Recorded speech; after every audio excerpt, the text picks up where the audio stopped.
Hi ನಮಸ್ಕಾರ ಎಲ್ಲರಿಗೂ welcome back to my channel. ಏನಪ್ಪ ಅಂದರೆ ನನಗೆ ಇವತ್ತು ತುಂಬಾ ಖುಷಿ ಕೂಡ ಆಯಿತು. ಏನಪ್ಪ ಅಂದರೆ ನಾವು ಡಿಗ್ರಿ ಫ್ರೆಂಡ್ಸ್ ಎಲ್ಲ ಒಟ್ಟಾಗಿ ಮೀಟ್ ಆಗಿದ್ದಿದ್ದು ಸುಮಾರು ವರ್ಷಗಳೇ ಆಗೋಗಿತ್ತು. ನಾವು ಈ ಥರ ಸಿಕ್ಕಿ ಒಬ್ಬರು ಸಿಕ್ಕಿದ್ರೆ ಒಬ್ಬರು ಸಿಗ್ತಾ ಇರಲಿಲ್ಲ, ಇಲ್ಲ ಒಬ್ರಿಗೆ ಟೈಮ್ ಆಗ್ತಾ ಇರಲಿಲ್ಲ, ಒಬ್ಬರು ಕೆಲ್ಸಕ್ಕೆ ಹೋಗ್ತಾಯಿದ್ರು, ಮತ್ತೇನೋ ಮಕ್ಕಳು ಸಣ್ಣ ಸಣ್ಣದು ಇರೋದರಿಂದ ಯಾರೂ ಸಿಗೋಕ್ಕಾಗಿರಲಿಲ್ಲ.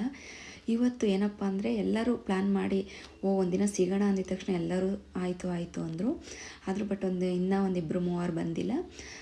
ನಾವು ಕೂಡ ಮಲ್ಲೇಶ್ವರಮಲ್ಲೆಲ್ಲ ಸುತ್ತಾಡಿ, ನಾವು ಓದಿದ್ದು ಮಲ್ಲೇಶ್ವರಮಲ್ಲೇ ಆಗಿರೋದ್ರಿಂದ ನಾವು ಎಲ್ಲ ಕಡೆಯೂ ಸುತ್ತಾಡಿ ಹಾಗೆ ಊಟ ಮಾಡೋಣ ಅಂತ 8th ಕ್ಲಾಸಲ್ಲಿ ಭರ್ಜರಿ ಭೋಜನ ಅಂತ ಆಗಿತ್ತು.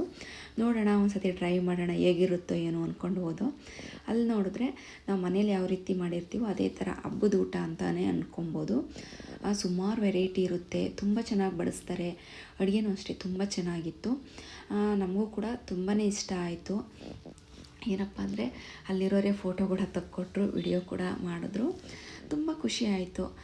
ನಾವು ಓದಿದ್ದು, ನಾವು ಆಗ ಸುತ್ತಾಡಿರ್ತಕ್ಕಂಥ ಈ ರೋಡ್ಗಳಲ್ಲೇ ಮತ್ತೆ ಸುತ್ತಾಡಿದ್ದು. ನಾವು ಓಲೆಗಳು, ಬ್ಯಾಂಗಲ್ಸು ಇದನ್ನೆಲ್ಲ ಶಾಪಿಂಗ್ ಮಾಡ್ತಾ ಇದ್ದಿದ್ದೆಲ್ಲ ಇಲ್ಲೇ. ಹಾಗಾಗಿ ಅಲ್ಲೇ ಸಿಕ್ಕಿದಂತೂ ತುಂಬಾ ಖುಷಿ ಆಯಿತು. 19 ವರ್ಷದ ಫ್ರೆಂಡ್ಶಿಪ್ ಇಲ್ಲಿವರೆಗೂ ಹಾಗೆ ಕಾಪಾಡ್ಕೊಂಡು ಬಂದಿದ್ದೀವಿ. ಅದೊಂದು ಖುಷಿ ಅಂತಲೇ ಹೇಳ್ಬೋದು.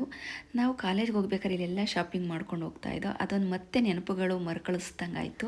ನಾವು ಹೆಣ್ಮಕ್ಳೇ ಆಗಿ ಅನಿಸ್ಬಿಡುತ್ತೆ. ಗಂಡ ಮಕ್ಕಳು, ಅತ್ತೆ ಮಾವ, ಆ ಕೆಲಸ ಈ ಕೆಲಸ ಅಂತ ಅಂದ್ಕೊಂಡು ನಮ್ಮ ಒಂದು ಆಸೆಗಳನ್ನೇ ನಾವು ಕೊಂದಾಕೊಂಡು ಬದುಕಬೇಕಂತ ಸ್ಥಿತಿ ಬಂದುಬಿಟ್ಟಿರುತ್ತೆ. ಏಕೆಂದರೆ ನಾವು ಒಂದು ಹೊರಗಡೆ ಫ್ರೆಂಡ್ಸ್ ಜೊತೆ ಸಿಗೋಕ್ಕೂ ಕೂಡ ಪರ್ಮಿಷನ್ ಬೇಕಾಗುತ್ತೆ. ಅದು ತಲೆ ಬಾಚ್ಕೊಳ್ಳೋಕ್ಕಿಂತ ಮುಂಚೆನೇ ಪರ್ಮಿಷನ್ ಕೇಳಬೇಕಾಗುತ್ತೆ. ಅವಾಗ ಎಷ್ಟು ನೋವಾಗುತ್ತೆ ಅಂದರೆ ತುಂಬಾ ನೋವಾಗುತ್ತೆ. ನಾವು ಎಷ್ಟು ಕಷ್ಟ ಅನುಭವಿಸ್ಬಿಟ್ಟಿರ್ತೀವಿ ಅಂತಂದರೆ ಅಟ್ಲೀಸ್ಟ್ ನಮ್ಮ ಮಕ್ಕಳನ್ನ ಈಚೆ ಕರ್ಕೊಂಡೋದ್ರೆ ಅತ್ತೆ ಮಾವ ಏನು ಅನ್ಕೊಂಬಿಡ್ತಾರೋ ಆ ಥರ ಕಷ್ಟನೇ ಸುಮಾರು ಜನ ಹೆಣ್ಮಕ್ಳು ಅನುಭವಿಸ್ತಾ ಇರ್ತಾರೆ. ಆದರೆ ನಾನೊಂದು ಹೇಳ್ತೀನಿ, ಎಲ್ಲ ಹೆಣ್ಮಕ್ಳುಗಳು ಅಷ್ಟೇ, ನಮಗೋಸ್ಕರ ನಾವು ಟೈಮ್ ಕಟ್ಕೊಳ್ಬೇಕಾಗುತ್ತೆ. ಆ ವಯಸ್ಸು, ಆ ಏಜು ಅನ್ನೋದು ಮತ್ತೆ ವಾಪಸ್ ಬರೋದಿಲ್ಲ. ನಮ್ಮ ಆಸೆಗಳು ಸತ್ತೋಗ್ಬಿಟ್ಟಿರುತ್ತೆ, ಮತ್ತೆ ಅದನ್ನು ತುಂಬಿಸೋದಕ್ಕೆ ಯಾರ ಕೈಲೂ ಸಾಧ್ಯ ಆಗೋದಿಲ್ಲ. Thank you.